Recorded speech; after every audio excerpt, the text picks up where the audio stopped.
to go over the main things that we're going to cover today. So I will be introducing your panel to you. And then the three main themes we're going to go through are ensuring your chief executive is the right fit for your council and your area. And then looking at the interview process, some of the techniques and methods that can be used to make the most of this process. And finally, looking at how unconscious bias can affect our decision making in regards to recruitment. And hopefully by the end of this session, you'll feel more prepared for recruiting chief execs and senior officers in your own councils.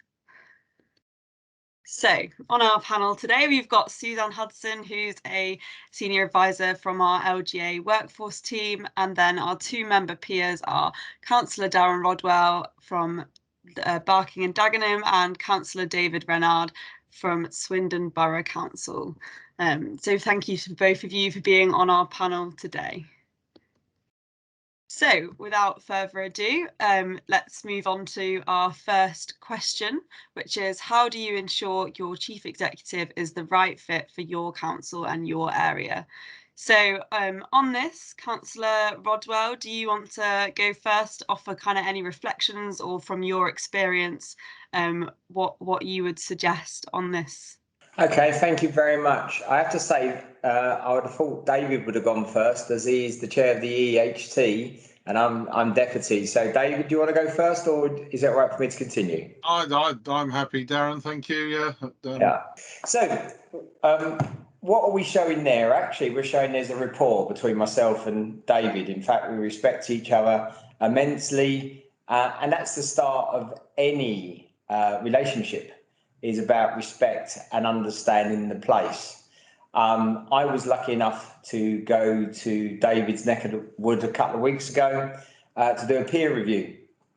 David is strong enough and competent enough to take the answers from the questions that he was posing. And that very much links into a relationship with a chief exec. You should have the widest possible engagement within your community to get their views on what they feel the area needs. It shouldn't be just the leader's view. When we have done this process now, and we're just about to go out for a second time in my leadership, we did this in a way that made sure that all sectors were included, including the youth council, would you believe? And that's really important because whilst we may have a political view and I will have my own personal view, I have to take the views of others to get the right person to fit the location. And we saw that when I had Chris Naylor. He had never been a chief exec before. It was very clear that he had ambition and he understood the local government family, but he'd never had that top job. And my job as a newly elected leader was to make sure that I had someone who would fit the ambition of the place. So whilst he had his own personal ambition, I had the ambition of the place, and I didn't just articulate it alone, I articulated it collectively with colleagues from all the other sectors. And that's really important because the role of a chief executive is the most important role, second only to the leader. And if that relationship isn't there, then actually you're not going to strive to the excellence that we all want to see within our own local communities. So that would be my first outing on what I feel we need to do, as wide as consultation as possible, and getting to understand interrelationships to see if that chemistry will actually work as a partnership. Over to young David. Thanks, Darren. Yeah, I'm going to agree with everything that you've just said. First and foremost for me, because I've actually been through the process of recruiting a chief executive on 3 occasions now. Pleased to say the first one went on to bigger and better things. The second one retired, and I'm on my third one at the moment. But they were all very different with different styles. But first and foremost, that relationship between the leader and the chief executive, as Darren mentioned, that cannot be overestimated in terms of its importance. You have to have a solid trust between the two of you. So whenever you're appointing somebody, you've got to think, can I trust this person? Are they going to deliver on the agenda that we've laid out? Are they the right fit for the council? Are they the right fit for the place?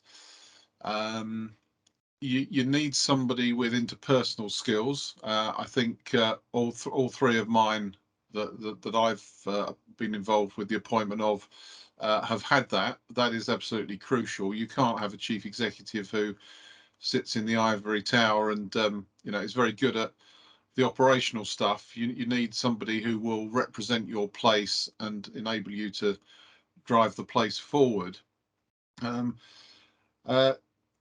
This is all stuff, of course, that you need to put into the recruitment process. Might be that you decide you want to do the recruitment process either in-house or through an agency. It doesn't really matter. It depends on your capacity and the size of your budget, of course. But however you do it, you've got, as the slide says, first and foremost, you've got to make sure that it's the right fit. Or the successful candidate is going to be the right fit. As Darren said, you, as a political leader, you have to be very clear on what your vision is for your area, what you want to achieve, what you want to see delivered, so that the candidates who apply to you know exactly what they're coming into. You've got to you've also got to make a choice about whether you want somebody who's tried and tested, or whether you want to go for somebody who's ready for that step up. And I think that's an important thing to give consideration to as well.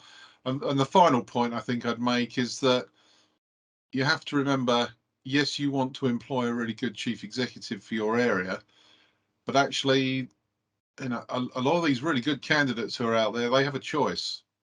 They don't have to come to your area. They've got to be, so yes, they've got to sell themselves to you in order to get the job, but equally, you've got to sell yourself and your area and your administration to them to ensure that they want to come to you, and that they come with eyes open if they're the ones who are successful and are offered the job.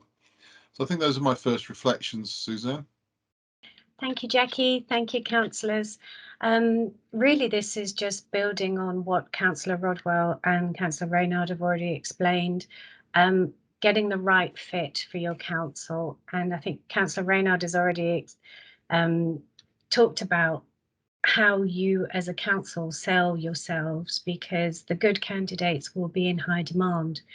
And often we see a lot of emphasis placed on the candidate, and is the candidate the right person, but the opposite side, so the engagement part from the council, isn't necessarily always there. So I think that's really important to stress, as well as the job design. Are you going out with the same job design as you did for the past chief executive or senior officer for that matter? Are you replicating the past, or would you like to take this opportunity to create a bit of a different role, focusing on maybe different priorities? What sort of post holder do you want, and what are the key competencies they need to do, they need to have in order to do well in the role? There's always external advice available from the LGA, so please do contact your principal advisors or any of us at all, and also obviously from your elected member peers. So there's always a wealth of information, so please do pick up the phone and ask us if you're not sure. And also, when it comes to the whole recruitment process, it's making sure that that breadth of testing, of introductions, of meetings, of testing and assessing the candidates is as varied as possible, so that there are multiple contacts, multiple occasions, and we don't just focus on the interview, which is the poorest reliable factor in somebody's success. It's a 0.1% of a success rate, the interview, when we consider it with everything else. So please make sure that you have the breadth of assessment to really make sure that you get the right candidate. And that can be in-house. You can run that in-house, as we've said, or choosing an external recruitment agency. But please do make sure the right recruitment agency is used for what you want to achieve. And also in terms of the corporate plan priorities, are those also embedded within the recruitment process? So are you matching what the priorities are with what's in your corporate plan and what the individual wants to achieve as well? And again, that's that particular matching of what it is they want to achieve. If we now look at what can go wrong, often we learn by what the mistakes that we've made and what goes wrong. The costs and the impact of getting the decision wrong at this stage are quite significant, not only in terms of reputation for your council, the cost of recruitment as well, getting it wrong. If we look at a salary of approximately 170k for a chief exec, that might be high, that might be low, considering which area you're in. But over a 5-year period, if you make the wrong appointment, that we've estimated that could cost your council £1 million over 5 years, because poor performers will stay longer, they'll make more mistakes. You've got the salary, you've got the on costs, you've got turnover that they cause in the council. So actually 1 million is probably a low estimate of the cost of a poor decision. And I'm sure both councillors will join me in sharing some of their stories of where the mistakes have been made, because that's often what we learn from in terms of, you know, don't rush a decision. If it's better not to appoint than to make the wrong appointment. So just something to be aware of. How do you get the most out of the selection process? Well, I think we've touched on this already. Not focusing all the attention on the interview, but the next slide will show us some of the other things that you can do to get the most out of it. The preparation is always key. I think everybody would agree that we need to agree who's going to chair the interview panel. We need to agree the question sets, and I think the questions are quite crucial. Have an early input into those. Please don't just accept questions that are just landed in your email box, for example.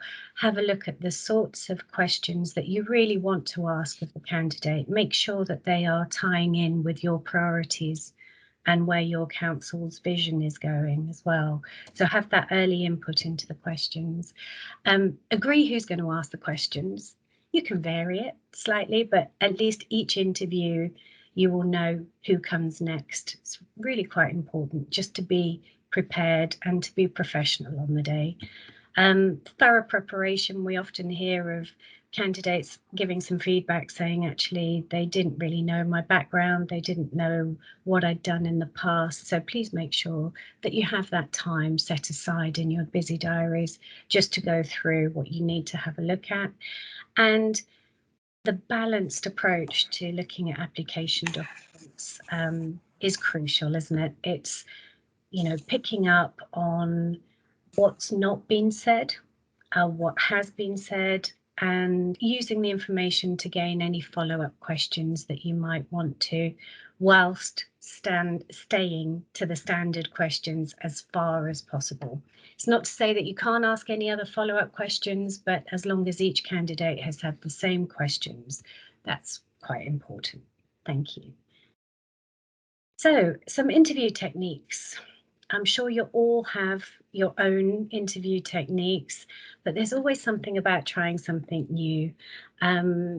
Some of us summarize really well in terms of, so what you're saying is for checking any understanding. There's another technique called mind the gap, which is where we speak at 125 words per minute, but we think much quicker than that. You know, so make use of that gap to think about any follow-up questions that you have, and use pauses. It's probably something I'm not doing enough of right now, but use a pause in order to let candidates fill the gaps. Don't always feel as if you have to fill the gap for that. And your non-verbal body language, your non-verbal encouragement is crucial. I think if you're in front of a panel and there are no non-verbal signs coming your way, I think it can be quite difficult for the candidate to give their best. So lots of nods and smiles. Some more interview tips. This is just to recap really about asking the same questions, keeping an open mind, making sure you are an observer during the interview. And what I mean by that is not just focusing on the questions that you're asking, but focusing on the general performance of that candidate. If you're recruiting senior officers, please do ask your chief exec what they think, because even though they're not allowed to be asking any questions in the process, your chief exec is going to have to work with those officers and is going to have to form a team. So please do ask your chief exec their view on this. And remember that every opportunity really should be there for the candidate to ask a question. And please make sure that the questions that you're asking are the appropriate ones. Not suggesting that anybody would ever ask anything inappropriate, but I'm sure we've all been on the other end of some inappropriate questions at some point in our careers. So we have assessment centres, obviously, that we can run for chief executives and for senior officers, chief officers. There are also ability test job samples. You'll be familiar with these. Group exercises, actually. Councillor Rodwell was talking about the Youth Council. Are there some group exercises that you can bring into play to test how your potential candidate will hold a conversation, hold a meeting, hold some scenario-based conversations? And finally, yes, of course, the structured interviews. This is a little bit around unconscious bias. We all know what it is, but how can we stop it affecting our decision making over some influences that we have no control over? So what do people see in these pictures? On the left, some people may see a duck, some people may see a rabbit, some people may see both. On the right-hand side, we have a can of Coke, Coca-Cola, and people will see a red can of Coca-Cola because we know it's red, we've seen it before, but actually that picture does not use the red colour at all. It's all just the way that it's created by different pixels. So one of the things is that things aren't always what they seem, people aren't always what they seem, and that's what your unconscious bias training should be there beneath that, to make sure that actually you're not putting into play preconceptions or just what you see, but actually opening up to what that person is representing and showing and telling you in the interview. Some of the tips here, it's first of all by acknowledging just some of our preconceptions and some of the unconscious biases that we can have. We have our own perceptions, we have our own attitudes, how we react towards different people, our own behaviours, our own attention. Who are you paying most attention to? Our own listening skills, how active a listener are we? And some of the micro affirmations, do we like, how far do we go to comfort certain people in certain situations? So it's just being aware of those different types of unconscious bias. And in terms of making sure that your unconscious bias isn't affecting your decision making, please do allocate enough time for everyone involved in the process to give their feedback. Often we do the interviews, but we don't have the time at the end, enough time to properly discuss whether or not the candidates met the relevant criteria. Use the time to compare. and come to a consensus. And where there isn't a consensus, the chair will hold the casting vote. Take the time to identify all appointable candidates, because your number one preference may not actually accept the role. They may have had another interview 2 days before, for example, and you don't want to decline all the candidates if you've got some very good ones. Make sure that your records are very clear, the reasons for and reasons not. This is all obviously subject to FOIs, to GDPR as well. Make sure your notes are clear and that they are sufficient enough to be able to give really meaningful feedback, because that is the message that goes back to candidates, that your organisation was actually willing to take that time to give you some really meaningful feedback.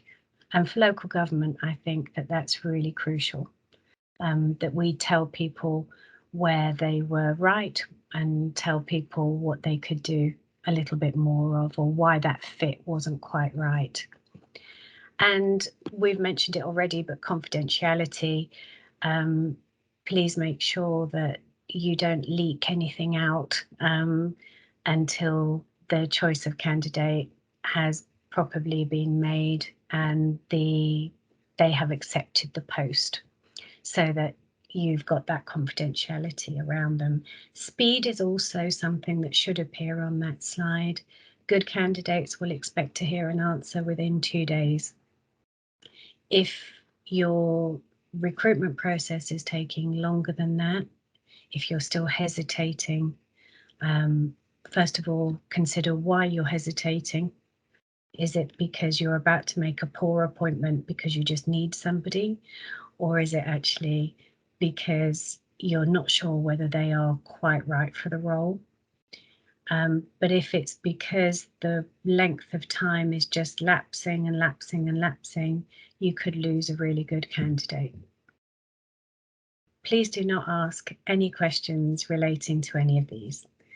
It's all of the protected characteristics, and you may find that some candidates actually start bringing up some of these factors, some of these characteristics in the interview. If they do that, please don't ask them any more questions about it. Try and close down that conversation and say that that will be discussed at the next stage, because what you don't want it to do is then be a significant part of your interview or assessment process and that bias be infiltrated into your decisions. So please just try and close it down very nicely and then move on. And by all means, and absolutely, if those are then raised after the interview, then absolutely that can be dealt with at that stage. And I'm going to hand you back over to Jackie. Thanks, Suzanne. That was really interesting. Thanks for taking us through all of that. So now we would just kind of like you all to consider what 3 questions you would now take back to your own council in relation to how they recruit senior officers and their chief exec. And also, if you've got any further questions, I'm going to stop sharing my slides now. Questions for Suzanne or for either Councillor Renard or Rodwell, then please do let us know. Thank you.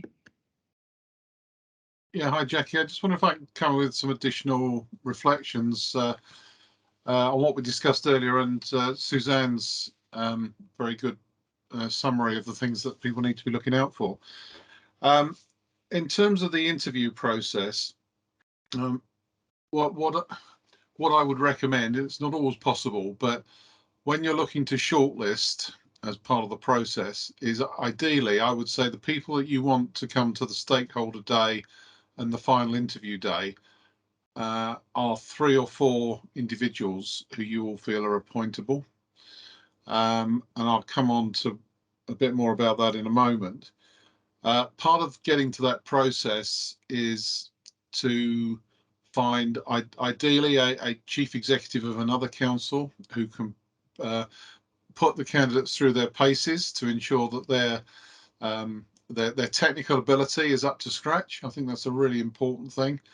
Of course, really good chief execs are in great demand. So finding one, it's important that you try and do that quite early on in the process if you can, either in-house or through your agency. But that's certainly a thing very worth doing.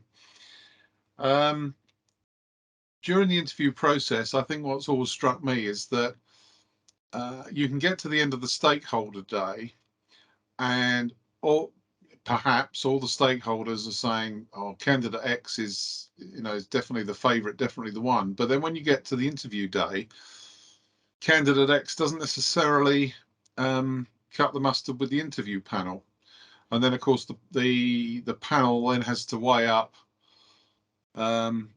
what they've seen on the day against what was gleaned through the whole of the rest of the process up to that point, and that can actually make the decision quite difficult and challenging, because we all know that people can sometimes not necessarily interview particularly well, even though they're very good, suitable candidates. So that's something to think about. Fully endorse Suzanne's comment about don't appoint if you're unsure. Fortunately, I've never been in that position. And I think, again, coming back to what I said earlier about make sure you've got 3 or 4 candidates on the shortlist who are all appointable, that, again, puts you into a really good position. But, of course, in order to get a really good long list and short list of candidates, the politics is important here. And I don't think it actually matters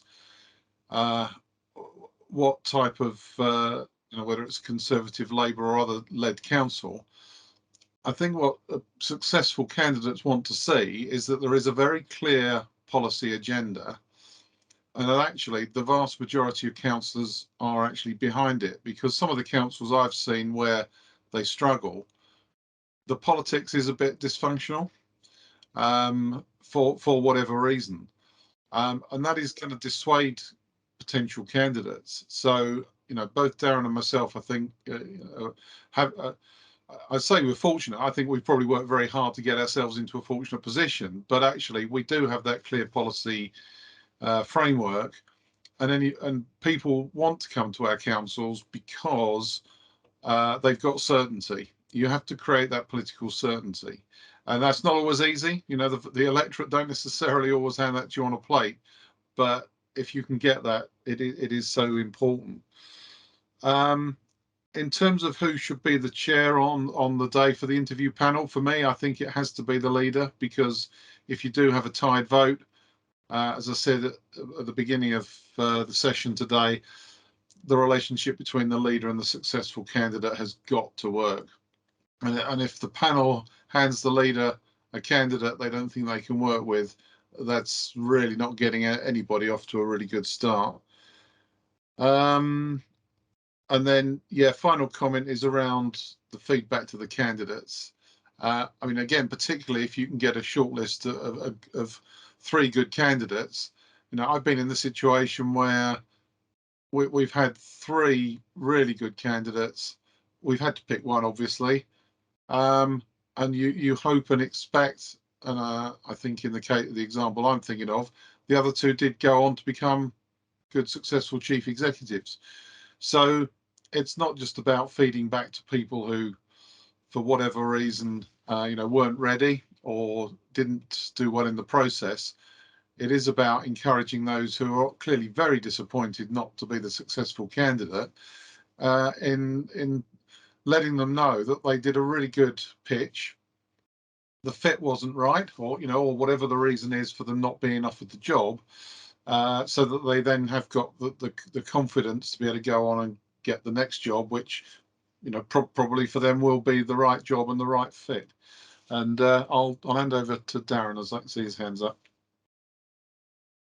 Thank you very much, David. Again, I totally concur with everything you've just said there. I just wanted to put in 2 observations. First of all, if you've got any internal candidates, it's always worth having a conversation before the process actually gets moving, so they know where they could or might not be. It's much worse if if they've gone through it and then at the last don't make it, they may make it, but if they don't make it, actually it can make it very difficult for the new person coming in. It can make it difficult for the relationship you have with them anyway. So I've always worked on the basis I'd like to be upfront before any process happens. That would be one observation there. I totally agree with David on the situation of clear vision. You know, what is being asked of this person? What are we asking them to deliver? A chief exec, as a rule, does 4 to 6 years. Very rarely will it go beyond that. And that's because the organisation should be evolving. Unless you've got a real deal, which means you're going to do a 30-year chief exec, and there ain't many of those in local government. And we're seeing it in London. It's fair to say a third of London's chief execs have moved on. Why? Because COVID has caused, you know, a lot of us have been affected in many different ways, and you know, people need to recharge. They need to reassess what they wish to do. So with a marketplace that is very much not a buyer's market, it's the candidate market. They have a lot of choice at the moment, so you need to show that clear vision. The other thing I was going to say was make sure your unions are involved. And I know some may go, oof, really, unions? Well, actually, if your chief exec does not have a rapport with the unions who are partners in delivering outcomes that you want to see as your organisation, you've got a real problem. So they are critical in being part of that panel when you do the stakeholder panel, in making sure that there is a rapport. The last thing I would say is I would hope, to David's point, 3 or 4 people where you would be comfortable to choose any of them is the best place to be. Because if you are on that 3-2 situation, you want it to be 3-2 in your favour, not against. I.e., you want to make sure that you can work with anyone that's being put in front of you as the leader, because it has to be about that interrelationship as well. Thank you. That's really, really useful. Thank you, both of you. Do you want to come back on that, Councillor Reynard? Yeah, just one other thing that occurred to me actually, because there are occasions, and I think if you're going through this process, you just need to be mindful of it. I think sort of Suzanne briefly touched on it. You go through the process, you agree your preferred candidate, but it really is worth having a second choice available, because you need to instruct your HR lead or your consultancy lead, whoever's running the process for you, that actually if you go back to choice number 1 and the salary has been agreed, I'll use the figure Suzanne used, 170k, sometimes they might say, well, you know, if you want me, actually I'll only come to you if you give me 180k, 190k. And actually you, for whatever reason, you may not be able to stretch the budget to that. You may feel, well, we've advertised it at 170. That's you know, that's what we're going to stick with. But you have to give your HR lead a clear steer as to whether you're going to enter into that negotiation, or if you're just going to say to the first choice person, you know, I'm sorry, you know, this is the role, this is the salary. Do you want it? And you've got to accept there's a risk they may walk away, and therefore, again, it re-emphasises the need for having 3 people ideally who are all appointable, so that you've got that fallback position and you're not held hostage to fortune. Suzanne, I don't know if you want to add anything. I think it's just, I think both councillors have already touched on this, Jackie. It's about having that clear vision and the plan in place, I think, and trying not to rush through the decision, but to get that the vision and the relationship between the councillor and the chief exec, the leader and the chief exec, absolutely right. Because as both councillors have said, without that relationship, if it becomes fractious, the council will find it really difficult to deliver its priorities. And so that the recruitment of the chief exec role is one that we absolutely have to get right. But also, I think I would also mention the chief officers as well. So your corporate leadership management team have got to be strong and choosing the right fit in that as well. I know that some councils will put out multiple roles at the same time for chief officers. That can be quite tiring as well for councillors who are on that panel. So I think the timing and the thinking through, and as I said, and starting with those questions, what is it you're expecting from that particular candidate and how can you tease that out, are really important foundation pieces to have in place. Thank you. Councillor Rodwell. Yeah, you've just what you just said there at the very beginning. It's not just the chief exec selection you're doing this for the whole senior management team. As far as I'm concerned, they all work on the same premise. And the reason why that's important is what happened with us is I was asked to offer my chief exec to other parts of the country. So I needed to make sure that my senior management team were up for being able to fill in that role. And funny enough, one of them they're just about to go off to do another chief exec role somewhere else. Another one's been up in I think it's the Joseph Rowntree Foundation, where he's the policy director. So it is about growing people, and they've got to be a team. But it's the members working with officers that make the best team. If you do it in silos, it never works. And again, I was lucky enough to go to Swindon, and I can see that David has a good team there, and it's how they progress the story collectively. And it's really quite exciting what I saw in Swindon a few weeks ago. Councillor Renner, do you want to come back? Yeah, thanks for that, and I really appreciate Darren's comments, and I'm glad he got an opportunity to come and see what we're doing here and provide some really useful insight as well. And just reflecting back on another point that Darren made earlier around of the top team, I think you have to recognise that when you get into a really good position like Darren and myself have got, where we've got a really good top team, you have to accept that because you've recruited really good people, they are going to want to move on, either within the organisation or to perhaps larger, different or better organisations. So you have to have that conveyor belt of really good people coming through, because we've got a really good top team today, but what with retirements, promotions, and whatever else happens, that you're not going to keep them together for, as Darren says, for if you keep them together for 4 years, you'd be doing really well. Yeah, definitely. It's really interesting to hear your kind of reflections and lived experiences of it. So yeah, thank you both for coming, and yeah, I'm sure people will find it really useful. I've definitely learned something, so thank you.